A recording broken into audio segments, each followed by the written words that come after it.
एक पिता अपनी बेटी की शादी ही नहीं करता है, बल्कि शादी को बड़ी धूमधाम से, और 4 साल को बेटी की शादी को हो गए हैं, एक बच्चा भी बेटी का हो गया है।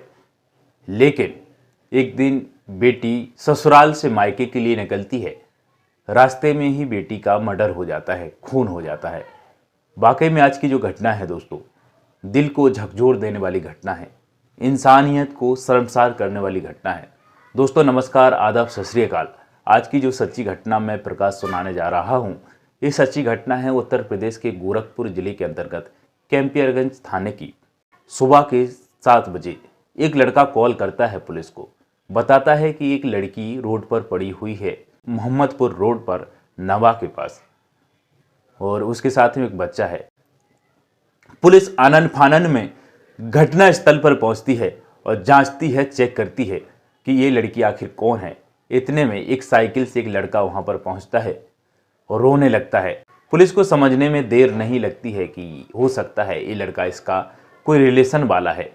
उससे पूछा जाता है तो वो बताता है ये मेरी बहन है। उस लड़के का नाम है दीपचंद। दीपचंद को पुलिस थाने ले गई है, और थाने जैसे ही ले जाती है तो इतने में उसके पिता को पता चलता है, ब्रजवंशी को, दीपचंद के, कि बेटी मारी गई है, मर्डर हुआ है। दीपचंद का पिता ब्रजवंशी और उसकी माँ दोनों रोते बिलखते थाने पहुँचते हैं। जैसे ही थाने में पहुँचते हैं तो अब ब्रजवंशी से पूछताछ पुलिस करने लगती है। ब्रजवंशी से पूछा जाता है कि तुमने अपनी बेटी की शादी किससे और कहाँ पर की थी।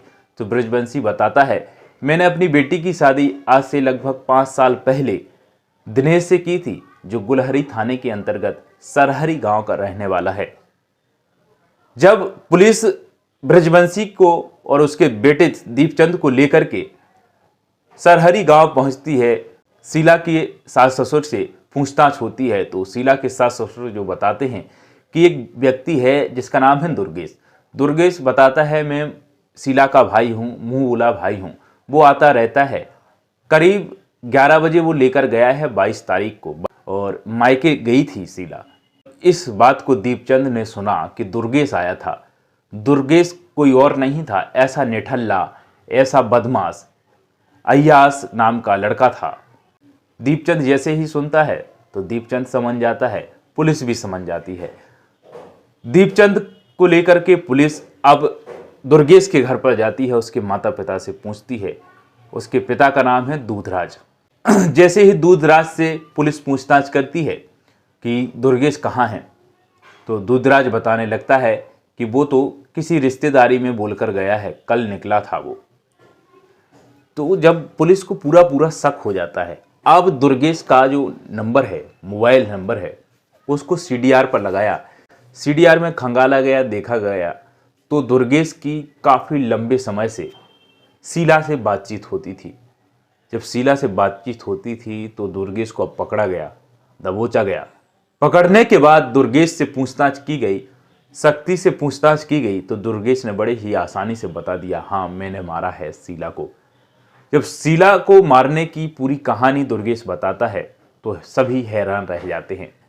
बताता है दुर्गेश कि हमारी बचपन से शीला से दोस्ती थी और हम लोगों का प्यार था। बचपन से ही हम एक स्कूल में पढ़ते थे, साथ में पढ़ते आए हैं। इस बात का पता शीला के पिता ब्रजवंशी को भी था। जब शीला के पिता ब्रजवंशी को इस बात का पता चला कि शीला दुर्गेश से प्यार करती है, तो शीला का पिता बहुत ही जल्दबाजी में शीला की शादी करने के लिए लड़का ढूंढने लगता है, और लड़का ढूंढते ही लड़का भी मिल जाता है और शादी कर देता है। लेकिन दिनेश जिससे शादी हुई है शीला की, दिनेश कुछ समय तक घर पर रहता है। इसके बाद शीला को छोड़कर ससुराल में ही वो मुंबई चला जाता है नौकरी के लिए, जॉब के लिए। जब नौकरी के लिए चला जाता है तो शीला अकेली है। मैंने तो बात करना बंद कर दिया था, लेकिन शीला का फ़ोन आने लगा। पति की याद जब उसको सताती थी तो मेरे को फ़ोन करती थी। अब मैं भी उसके ससुराल में जाने लगा और बताने लगा कि मैं शीला का मुँह बोला भाई हूँ। जैसे ही मुँह बोले भाई की बात की तो सास ससुर भी किसी भी प्रकार से पूछताछ नहीं करते थे। मैं वहाँ पर जाने लगा, शीला से मिलने लगा, हमारे संबंध भी वहाँ पर बनने लगे।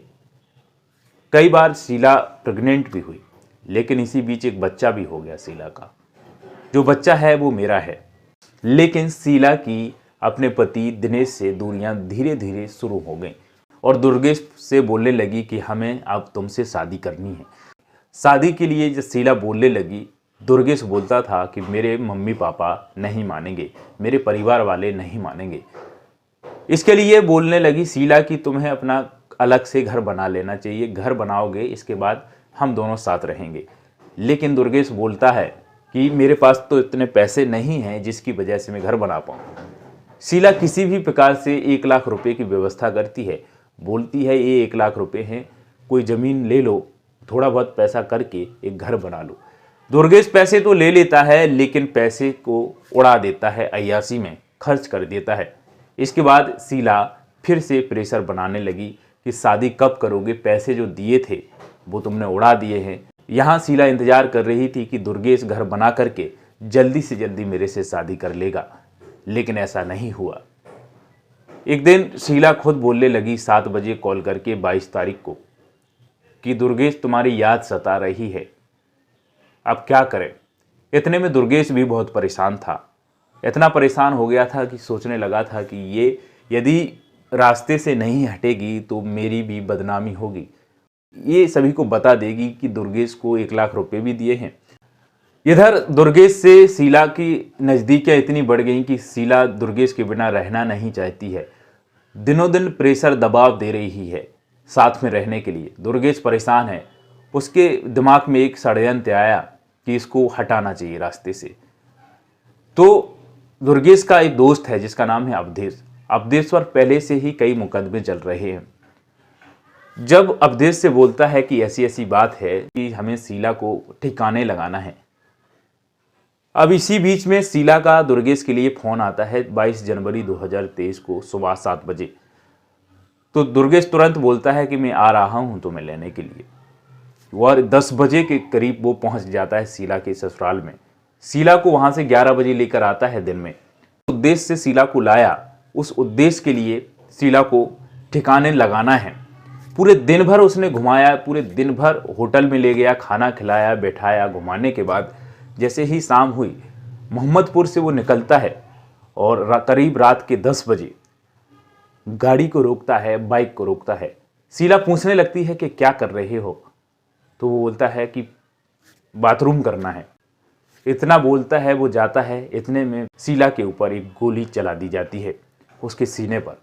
जैसे ही शीला चिल्लाती है कि ज़्यादा शोर ना करे, तो उसके मुंह में भी एक गोली दाग दी जाती है। मौका स्थल पर ही शीला की डेथ हो जाती है और ये दोनों, अवधेश और दुर्गेश, दोनों फरार हो जाते हैं।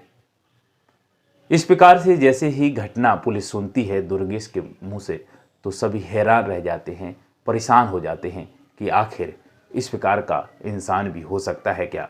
इस प्रकार से दुर्गेश को और अवधेश को पुलिस ने धर दबोचा है। संबंधित धाराओं के अंतर्गत मुकदमे चलाए गए, उनको जेल भेज दिया गया है। दोस्तों, इस प्रकार की घटना सुनाने का हमारा उद्देश्य यही है कि आप सावधान रहें, सतर्क रहें।